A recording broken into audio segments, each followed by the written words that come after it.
এটা আমাদের সাথে বৈষম্য করা হয়েছে, তারা বলছে অনেক কিছুই, কিন্তু তারা তো তাদের থেকেই বলবে, কিন্তু আমরা যেটা বাস্তবতা সামনে নিয়ে আসছি সেটা হচ্ছে যে অনেক ভাইবা বোর্ডে অনেক পরীক্ষক ছিলেন, তারা জানতেনই না যে আমাদের কোন বিষয়ে ভাইবা নেওয়া হবে, আমরা কোন সাবজেক্টে ভাইবা নিতে গিয়েছি। অনেকে আছে যে এরকম যে ওনারা মোবাইল দেখে আমাদেরকে উদ্ভট কিছু প্রশ্ন করেছেন, যে প্রশ্ন উত্তর পরীক্ষক নিজেও জানতেন না।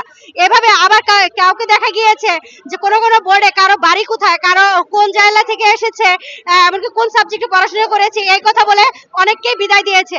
আর অনেকে আছে যে 10টার মাঝে 10টা প্রশ্ন উত্তর সঠিকভাবে দেওয়ার পরেও আমাদেরকে উত্তীর্ণ করা হয়নি, যেখানে আমাদেরকে সনদ দেওয়া হয়েছিল রিটেন মার্ক অনুযায়ী, ভাইবার কোনো নাম্বার সেখানে যোগ হয়নি।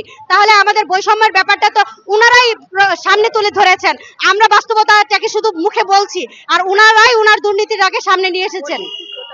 বোর্ড ভিত্তিক ভাবে বৈষম্য করেছেন হচ্ছে 29 জনের